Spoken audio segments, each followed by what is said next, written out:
कि एक अगर किसी के परिवार में सिर्फ एक बेटी पैदा होती है, उसमें पहले इंसेंटिव 35,000 रुपये था। हमने कहा कि अगर एक बेटी पैदा होती है तो उसको 2 लाख रुपया मिलेगा, और दूसरी बेटी जब पैदा होती है तो उनके परिवार को 1 लाख रुपया मिलेगा। 2 बेटियों पर 1 लाख, एक बेटी पर 2 लाख रुपया मिलेगा, जिसकी सिर्फ सिंगल बेटी होगी।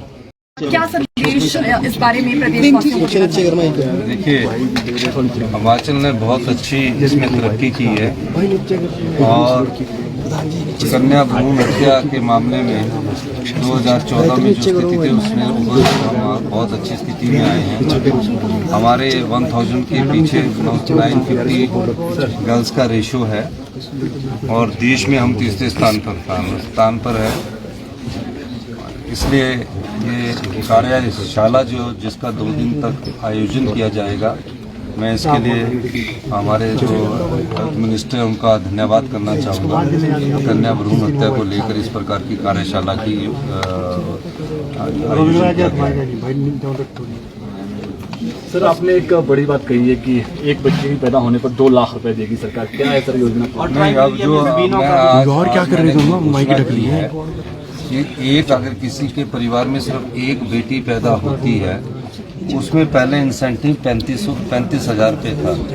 हमने कहा कि अगर एक बेटी पैदा होती है तो उसको 2 लाख रुपया मिलेगा, और दूसरी बेटी जब पैदा होती है तो उनके परिवार को 1 लाख रुपया मिलेगा। 2 बेटियों पर 1 लाख, एक बेटी पर 2 लाख रुपया मिलेगा, जिसकी सिर्फ सिंगल बेटी होगी।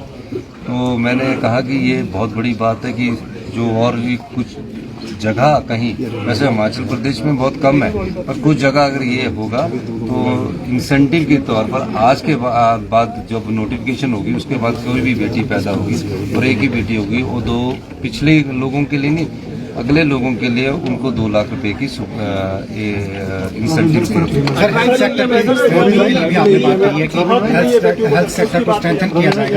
सेक्टर में हम पूरी तरह व्यवस्था परिवर्तन कर रहे हैं। दिन रात मीटिंगों का दौर चल रहा है।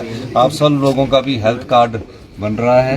आपके आधार से हमने अभी तक डाटा इकट्ठा कर लिया है, लिंक कर लिया है। 40 लाख के करीब हमारे हिमाचल प्रदेश के 77 लाख लोगों में से सब लोगों का हमने आधार के आधार पर आभा के द्वारा डाटा इकट्ठा कर लिया है।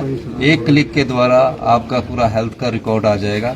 हमारी सरकार ने ये भी व्यवस्था परिवर्तन किया और हाई एंड टेक्नोलॉजी की हम तरफ जा रहे हैं।